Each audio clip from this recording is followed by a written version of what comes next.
Hello నిజమా మనకైతే జిలేబీలు అంటే చాలా ఇష్టము. కానీ కేరళలో జిలేబీ దొరకడం అంటే అంతెంత మాత్రము. జల్లిడి పట్టెట్టిన ఎక్కడ జిలేబీలు మాత్రం దొరకవు. ఇక్కడికి వచ్చి 7 సంవత్సరాలు అయింది కానీ నేను ఒకసారి కూడా ఇక్కడ తినలేదు. నాకు ఎప్పుడు జిలేబీలు కావాలన్నా ఎప్పుడెప్పుడు శ్రీకాకుళం వెళ్తానా ఎప్పుడెప్పుడు తింటానా అని అనిపిస్తూ ఉంటుంది. నేను శ్రీకాకుళం ఎప్పుడెల్లా రైతు మార్కెట్ దగ్గర మాత్రమే జిలేబీలు తింటాను. నెలకి మీలా ఎంతమంది జిలేబీలు పిచ్చోళ్ళు ఉన్నారో కామెంట్ బాక్స్లో కామెంట్ చేయండి. అలాగే స్పెసిఫిక్ ప్లేస్లోనే జిలేబీ తిన్నోళ్ళు ఎంతమంది ఉన్నారో అది కూడా చెప్పేయండి.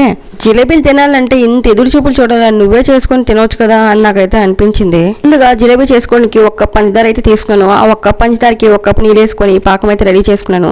దాంట్లో కొంచెం ఫుడ్ కలర్ యాడ్ చేసి లాస్ట్లో నిమ్మచెక్క పిండిసి పక్కన అయితే పెట్టేసాను మరిగించుకొని. జిలేబీ బ్యాటర్ తయారు చేయడానికి 1 కప్ మైదా అయితే తీసుకున్నాను. దాంట్లో నా 1 స్పూన్ నెయ్యిను ఇంకా 1 ప్యాకెట్ ఇనో అయితే వాడాను. ముందు మెత్తగా కలుపుకోవాలి. ఆ తర్వాత 1 కప్ మైదాకి 1 కప్ వాటర్ అయితే వాడాలి. కొంచెం కొంచెంగా వాటర్ పోసుకొని కలుపుకోవాలి బాగా. తర్వాత రౌండ్ గా జిలేబీలు తిప్పుకోవడమే అంతే. ఇప్పుడు అంత బాగా రాలేదు కానీ పర్లేదు అనిపించింది. మరిన్ని వీడియోల కోసం నా ఛానల్ని సబ్స్క్రైబ్ చేయడం